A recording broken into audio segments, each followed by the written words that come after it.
In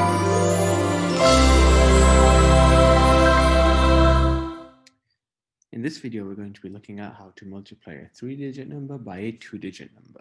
We are going to be doing 567 times 43.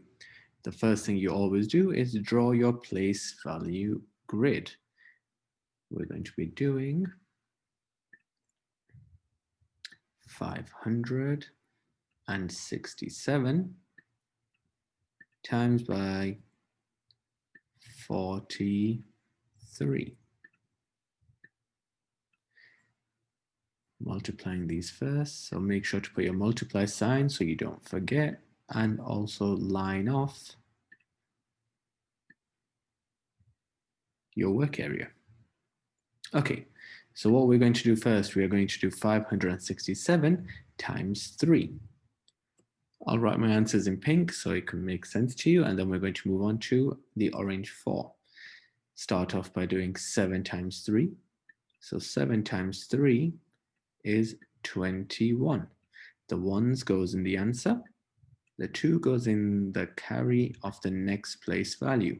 We times the 1s number, so the carry number goes in the next place value, which is a tens. Then move to your tens. 6 times 3. 6 times 3 is 18. Add 2 more is 20. Cross this off, we've used it. 1's in the answer, 2 in the carry of the next place value. Then we do 5 times 3, which is 15. Add 2 more, which is 17. 17. And because there's no more numbers to multiply, we can just write in 17 like so. Cross this off because we've used it. And we can get rid of these. Okay, now we have done with the pink numbers. Now we move on to the orange number. Now the orange number is a 4. It is in the tens column. So this 4 isn't really a 4, but instead it is 40, which means when we multiply 567 by 4, we actually need to make our answer 10 times bigger. To do this, all we do is place a 0 in the 1s. This will make our answer 10 times bigger. And because the 4 is in the tens, we have to add this 0. If we had a number in the hundreds, for example, 3, and we had to do 567 times 3, we'd have to include 2 zeros because the 3 is in the hundreds and we're timesing by 300. If I had another number in the thousands, which was a 4, in fact, 8. And 8 is in the thousands, which means our answer needs to be 1,000 times bigger, which means we need to put 3 zeros in before working our answer. But just for today, we're just going to be looking at 10 times bigger, which is 40. And now we just do the exact same thing as we did before. 7 times 4 is 28. 28. The 1s goes in the answer. The 10s goes in the carry of the next place value. Just get rid of these. Now, because we did 7 times 3, the 7 is in the 1s, 7 times 4, sorry, the 7 is in the 1s, which means our carry number goes in the 10s, which is the next place value. Then we do 6 times 4.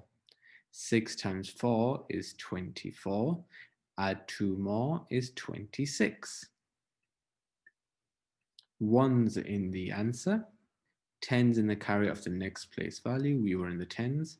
Go to the hundreds, place your 2 in, cross this one out. We've used it. Now we do 5 times 4. 5 times 4 is 20. Add 2 more is 22. And because there's no more numbers to multiply, we can just write in 22 like so. Cross this out because we've used it. Now we have multiplied 563 by 3, and we've multiplied 567, by 40 with 2 separate answers. When we get to this stage, we combine these 2 answers by adding them to give us one final answer in the end. Line off. And now we're simply going to add our answers together. And luckily, because of our place value grid, all the numbers are in the correct place value position, so we can just simply add them together. So we're going to be doing 1 plus 0 is 1. 0 plus 8 is 8. 7 plus 6 is 13. Again, let me just show you here. 1's in the answer. 10's in the carry of the next place value. 1 plus 2 is 3. Add 1 more is 4. And 2 plus nothing is 2. So your final answer is 24,381. Thank you for watching.